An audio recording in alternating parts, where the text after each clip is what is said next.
ప్రియమైన దేవుని పిల్లలారా, ప్రభువైన యేసుక్రీస్తు వారి పేరట మీ అందరికీ వందనాలు. ప్రభువు పేరట మీ అందరికీ శుభములు, దీవెనలు కలుగునుగాక. ఈ ఉదయకాలం పరిశుద్ధ గ్రంథం నుండి దేవుని వాక్యాన్ని చదువుకుందాము. యోహాను సువార్త 7వ అధ్యాయము 28వ వచనాన్ని చదువుకుందాం. మీరు నన్ను ఎరుగుదురు, నేనెక్కడి వాడనో ఎరుగుదురు. దేవుడు తన మాటలు మన కొరకు దీవించునుగాక. ఆమెన్. ప్రియమైన దేవుని పిల్లలారా, కొన్నిసార్లు మనకు అన్నీ తెలుసు అనుకుంటాం, అలాగే అందరి గురించి తెలుసు అని కూడా అనుకుంటాం. కొన్నిసార్లు అయితే ఖచ్చితంగా తప్పుగా అర్థం చేసుకుంటాం. ఈ లేఖనములో వీరు ప్రభువారు ఎవరో తెలిసి కూడా తెలియనట్లు ఉన్న గుంపును చూస్తాం. అలాగే ప్రభువు ఎవరో, ఎక్కడి నుండి వచ్చారో ప్రత్యక్షంగా లేఖనం తెలుపుతున్నప్పటికీ ఆయనను గురించి అనుమానాలు, అపోహలు ఇంకా పోలేదు. అంతేకాదు, తప్పుడు నిర్ణయం తీసుకుని ఆయనను చంపాలనుకుంటున్నారు. అనేకమైన పన్నాగాలు పన్నారు. అయితే ప్రభువారు బహిరంగంగా సత్యమును ప్రకటిస్తూ, లేఖనాలను ఎత్తు చూపిస్తూ, ఆయన ఎవరో చెప్పుచున్నను ఆయనను ఎరగని ప్రజల మధ్య క్రీస్తు బిగ్గరగా తెలియజెప్పాను.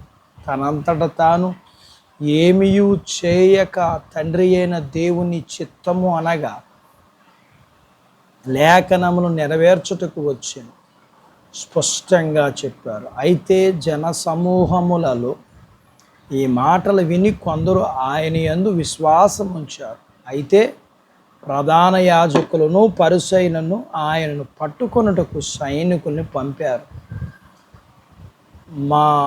మాకు లేఖనాలు తెలుసు అనుకుంటున్న వారు పరువు, ప్రతిష్ట, సాంప్రదాయము ఉన్నవారు వారి కళ్ళ ముందు క్రీస్తును, ఆయన ఆధ్యాత్మిక బోధను విడిచి ఆధ్యాత్మిక గుడ్డితనములోకి వెళ్ళి పొలుచున్నారు. ఇది ఎంత విచారకరం. కాబట్టి ఆయనను గూర్చి జన సమూహములో భేదము పుట్టింది. ఎవడైనను దప్పికొని ఎడల నా యొద్దకు వచ్చి దప్పిక తీర్చుకొనవలను. అంటే ఆయన యందు విశ్వాసం ఉంచుట. ఆయన్ని పట్టుకొన్న ప్రయత్నము జరిగాను, కానీ ఆయనను పట్టుకొనుటకు ఎవరను ముందుకు అడుగు వేయలేక విఫలమయ్యారు. యూదా మతమునకు భయపడి, అధికారులకు భయపడి ఖచ్చితంగా విశ్వాసమును వెల్లడి చేయలేకపోయారు.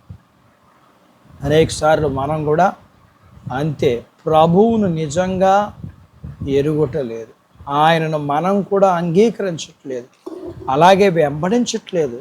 ఆ పరిస్థితులకు రాజీ పడి క్రీస్తుకు సాక్షులుగా జీవించలేకపోతున్నావా? ఆలోచించు, ప్రార్థించు, విడిపించబడు. చీకటి నుండి దేవుడు సహాయం చేస్తాడు. అటు బాధ్యత దేవుడు మనకు దయచేయునుగాక. ఆమేన్. దేవుడు తన మాటలు మన కొరకు దీవించునుగాక.